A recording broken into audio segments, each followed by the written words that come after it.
আল্লাহ পাক বলে বান্দা যখন আমাকে ডাকে আমি বান্দার একদম নিকটে, তার ঘাড়ের চাইতেও নিকটে। ওয়া নাহানু আকরাবু ইলাইহি মিন হাবলিল ওয়ারিদ। আমি আমার বান্দার সারা যে রগের উপরে তার মাথা, এর থেকেও আমি আমার বান্দার বেশি নিকটে। সুবহানাল্লাহ পড়েন। আমি তোমার কাছে, আমার কাছে মাপ চাও, যত বড় গুনাহ হোক। ওয়া ক্বালা রাব্বুকুম উদউনি আস্তাজিব লাকুম। তোমার প্রভু তোমাকে ডেকে বলেছে আমাকে ডাকো, আমি মাফ করে দেবো। সুবহানাল্লাহ বিহামদিহি। কত বড় কথা, আমাকে ডাকো, নিরাশ হয়েও না, হতাশ হয়েও না।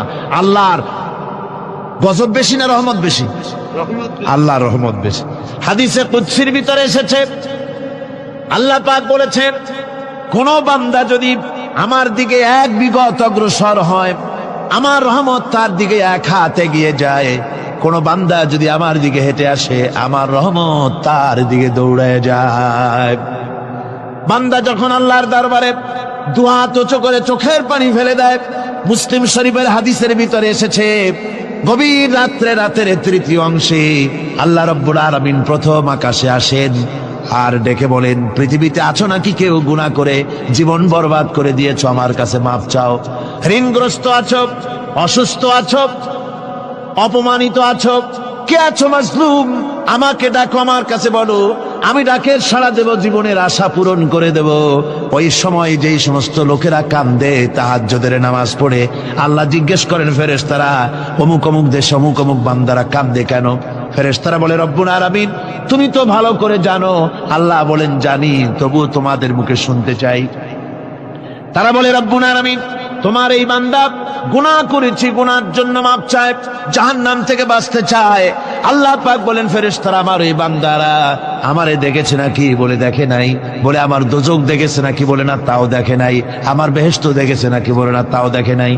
আল্লাহ পাক বলেন ফেরেশতারা সাক্ষী থাকো, ওরা আমাকে দেখে নাই, আমার বেহেশত দোজখ কিছুই দেখে নাই, শুধুমাত্র আমার নবীর কথা, আমার কোরআনের কথা বিশ্বাস করে আরামের ঘুমকে হারাম করে যেভাবে তারা কাঁদতেছে, সাক্ষী থেকে যাও ফেরেশতারা, আমার রহমতের দরিয়ায় জোশ মেরেছে, আমার ওই ক্রন্দনরত বান্দাগুলিকে আমি আল্লাহ মাফ করে দিলাম।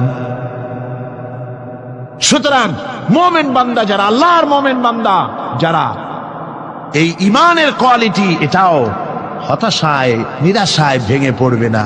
গুনাহ তো মানুষই করে, গুনাহ হয়ে গেছে, মাপ চাও। তোমার গুনাহ কদ্দুর? তোমার গুনাহ যদি হয় পাহাড় সমান, আল্লাহর রহমত আকাশ সমান।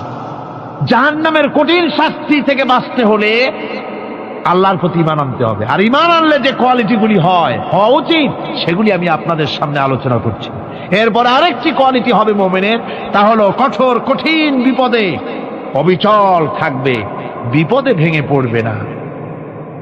বিপদ আপদ, শত্রুতা, ক্ষয় ক্ষতি যা কিছু হয় সবই আল্লাহর পক্ষ থেকে, এটা মেনে নিতে হবে এবং ধৈর্য ধারণ করতে হবে। বিপদ মুসিবত শুধু উম্মতের জন্য নয়, দুনিয়ার সমস্ত নবীদের বিপদ এসেছে, হয় নাই? নবীদের বিপদ আসে নাই?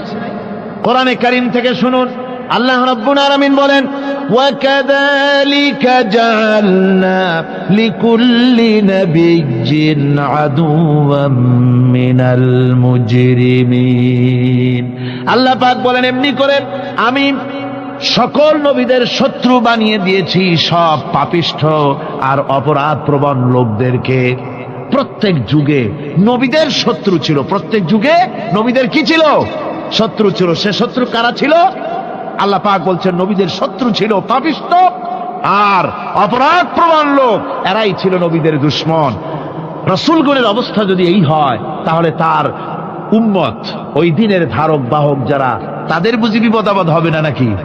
হবে কিনা? তো ইসলামের বিরোধিতা যারা করে, কোরআনের পরিভাষায় বলা হয়েছে ইসলামের দুশমন, নবীদের দুশমন। দুনিয়ার সব পাপিষ্ঠ আর অপরাধ প্রবণ লোকেরাই ইসলামের দুশমন হয়, নবীদের দুশমন হয়। আজও দেখেন, আজও তাকিয়ে দেখেন, ইসলামী আন্দোলনের বিরোধিতা যারা করে তারা পাপিষ্ঠ চরিত্রের কিনা তাকায় দেখেন, খুঁজে দেখেন, সর্বত্র খুঁজে দেখুন, খুঁজে দেখুন।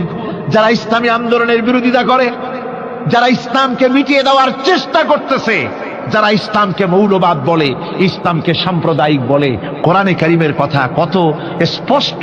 যে নবীদের দুশ্মন হয়, ইসলামের দুশ্মন হয় মুজরিম লোকেরা, অপরাধ প্রবণ আর পাপিষ্ঠ লোকেরা। আজও আমরা দেখতে পাই এই শ্রেণীর লোকেরা পাপিষ্ঠ এবং সবচাইতে সমাজের নিকৃষ্ট ধরনের চরিত্রহীন লোক। নামাজ নাই।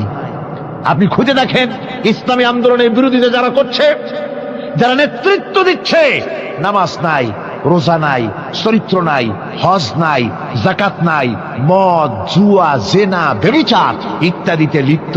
চেহারা দেখলে ছেলেপেলেরা 2 গ্লাস পানি খায় ভরসটে। কথা ঠিক কিনা কয়? এই হলো অবস্থা। মারে কেন? মুমিনদেরকে, পয়গম্বরদেরকে, সাহাবীদেরকে এবং ঈমানদারদেরকে মারে কেন? তার কারণ হচ্ছে আল্লাহ রাব্বুল আলামিন বলেছেন, ওয়া মা নাকামু মিনহুম ইল্লা আইয়ুমিনু বিল্লাহিল আজিজিল হামিদ। কাফিররা ঈমানদার লোকদেরকে অন্য কোন অপরাধী নির্যাতন চালায় না, নির্যাতন চালায় শুধু এই কারণে যেহেতু মুমিন লোকেরা পরাক্রমশালী, আল্লাহ রাব্বুল আলামিনের দ্বীনকে কায়েম করতে চায়, তার উপরে ঈমান এনেছে, এই কারণেই তারা মারে। ঠিক কিনা কর?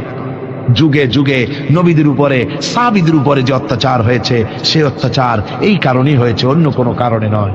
এই কঠিন বিপদে অবিচলতা এবং ধৈর্যের দৃষ্টান্ত নবীগণ পেশ করেছেন পৃথিবীর বুকে।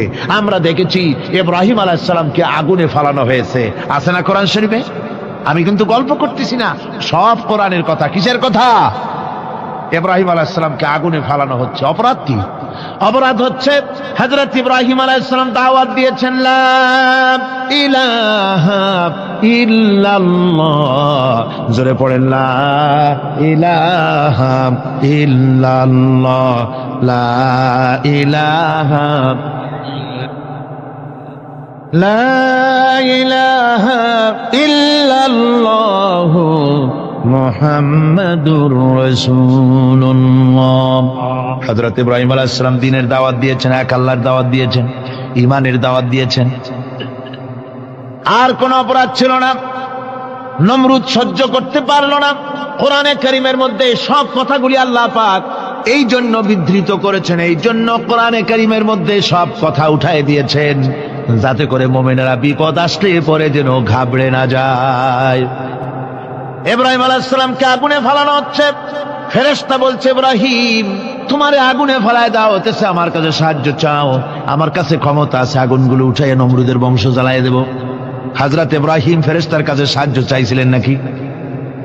তিনি বললেন, ফেরেশতা তোমার কাছে সাহায্য কেন চাইব? আমি তো এমন কোন অন্ধ আল্লাহর ইবাদত করি না যেই অন্ধ স্রষ্টা তার গোলামের দুঃখ দুর্দশা না দেখেন। আমি তোমার কাছে সাহায্য চাইব না।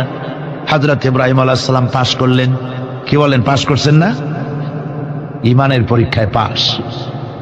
আগুনের মধ্যে হযরত ইব্রাহিমকে যখন ফেলানো হচ্ছে, রব্বুল আলামিন আগুনের প্রতি নোটিশ করে দিলেন, ইয়া নারু কুনি বারদাও ওয়া সালামান আলা ইব্রাহিম। আগুন আমার ইব্রাহিমের জন্য শান্তিদায়ক, ঠান্ডা হয়ে যা। এখন কি আর আগুনের বাপের ক্ষমতা আছে ইব্রাহিমরে পোড়ানো?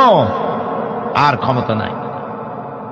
আমার বন্ধুগণ, ইব্রাহিম আগুনের ভিতরে আরামে বসা আছেন, আর ওদিকে নমরুদ বসে বসে দেখতেছে দূর থেকে। ইব্রাহিম তো জ্বলে না, গায়ের মধ্যে আগুন জ্বলে গেল। ডাক দিয়া কয়, আগুন তোর হলো কি? কেন জ্বালাইতে পারিস না আমার দুশ্মন রে? হলোটা কি তোর? তোর কি জ্বালানো শক্তি বন্ধ হয়ে গেল নাকি?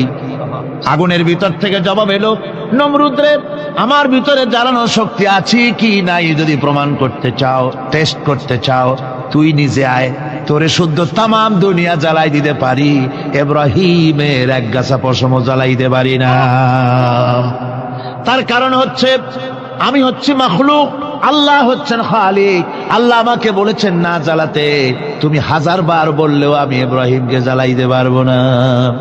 কোরআনে কারিমে ঘটনা বলে মুমিনদেরকে সাহস দেওয়া হচ্ছে, মুমিনেরা দ্বীনের কাজ করতে গিয়ে বিপদ আবাজ আসবে, ইমানের দাবি হলো বিপদ আসবে, আর বিপদ আসলে ঘাবড়ায় যেও না, মুসিবতে পড়ে চিন্তায় পেরেশানে হয়রান হয়ে যেও না। বিশ্বকবি আল্লামা ইকবাল কি সুন্দর করে বলেছেন, আজ ভি হোক জু বিরাহিম কা হিমা पैदा आग कर सकती है एक अंदाज गुलिस्तां पैदा। ইব্রাহিমের ইমান যদি আজিও কোথাও হয় বিদ্যমান, করতে পারেন অগ্নিকুণ্ডে খুবসুরত এক গুলিস্তান। আজও যদি আগুনের ভিতরে কোন নমরুদ কোন ইব্রাহিমকে যদি ফেলে দেয়, আল্লাহ রাব্বুল আলামিন আজও আগুনকে ফুলের বাগান বানায়া দিবেন। সুবহানাল্লাহ। ভয় পাওয়ার কারণ নাই, চিন্তা করার কোনো কারণ নাই। আমার বন্ধুগণ, হযরতে হুদ আলাইহিস সালামকে যখন সমাজের লোকেরা, রাষ্ট্রের লোকেরা ঘিরে ফেলে দিল, সমাজ শক্তি, রাষ্ট্র শক্তি যখন তাকে ঘিরে ফেলে দিল, ষড়যন্ত্রের পাহাড় তুলে দিল, তারে মেরে ফেলে দিবে, হযরত হুদ দেশ থেকে তার পালায় গেলেন না, ভয় পেলেন না।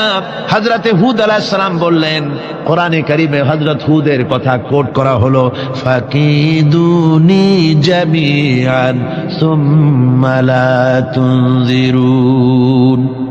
সম্মিলিতভাবে ষড়যন্ত্র করো আমার বিরুদ্ধে, সবাই মিলে ষড়যন্ত্র করো, সুম্মা লা তুনজিরুন, আর আমাকে এতটুকু অবকাশ তোমরা দিও না। ইন্নী তাওয়াক্কালতু আলাল্লাহি রাব্বি ওয়া রাব্বিকুম, আমি ভরসা করেছি সেই আল্লাহর উপরে, যার কুদরতি হাতের ভেতরে, যিনি আমাদের রব তোমাদেরও রব, আর যার কুদরতি হাতের ভিতরে তামাম পৃথিবীর জানগুলি যার হাতে, সে আল্লাহর উপরে ভরসা করেছি। ষড়যন্ত্র যদ্দূর আছে করতে থাকো, আমি ষড়যন্ত্র পরোয়া করি না। সুবহানাল্লাহ পড়েন। এটাই হলো মুমিনের কোয়ালিটি। শুধু ঈমান, লা ইলাহা ইল্লাল্লাহু মুহাম্মাদুর রাসূলুল্লাহ, গরুর গোশত খাই, আর রবিউল মাস আসতে পরে ইয়া নবী সালাম আলাইকা, ইয়া রাসূল সালাম আলাইকা, তারপরে গরম গরম জিলাপি আর রসগোল্লা খাইলাম খুব বেশি করিয়া, এর নাম মুমিন নয়। মুমিন হচ্ছে তার চলায় ফেরায়, ওঠায় বসায় সাহসিকতার তার এক আন্দাজ তৈরি হবে সে। আমার ভাইয়েরা, বিপদে অবিচলতা আমাদেরকে পয়গম্বরেরা শিক্ষা দান করেছেন। আমরা দেখতে পেয়েছি বিশ্বনবী জনাবে মুহাম্মদুর রাসূলুল্লাহ সাল্লাল্লাহু আলাইহি ওয়াসাল্লাম হিজরতের রাত, কাফেররা চতুর্দিকে দাঁড়ানো, হযরত জিবরাইল এসে বলেন, ইয়া রাসূলুল্লাহ, হে কাফেররা চতুর্দিকে ঘিরে দাঁড়িয়েছে, গভীর রাত, এখন হাতে তাদের তরবারি, সকাল হলে পরেই তারা আপনাকে মেরে ফেলে দিবে, তাড়াতাড়ি ওঠেন, মদিনার দিকে চলে যান। আল্লাহ নবী ঘুমের থেকে জেগে হযরত আলীকে ডেকে বলেন, আলী, আল্লাহ অর্ডার করেছেন আমি মদিনায় চললাম, আমার বিছানার পরে আমার চাদর গায়ে দিয়ে শুয়ে থাকো। হযরত আলী বলেন, আল্লাহর হাবিব, আপনার চাদর গায়ে দিয়ে ঘুমিয়ে থাকবো, সকালবেলায় কাফির বেঈমানেরা আপনার বিছানার পরে আপনার চাদর গায়ে দেওয়া অবস্থায় আমি আলীকে তারা মুহাম্মদ মনে করবে, আর আমি আলীকে নবী মনে করে তারা তাদের তরবারি দিয়া কেটে কেটে টুকরা টুকরা করে আমারে বিদায় করে দেবে দুনিয়া থেকে। এতটুকুনো পরোয়া করি না, বরং আমার দিলের মধ্যে এটাই তৃপ্তি থাকবে যে আমি আলীর জীবনের বিনিময় আল্লাহর হাবিব দুনিয়ায় বেঁচে আছেন।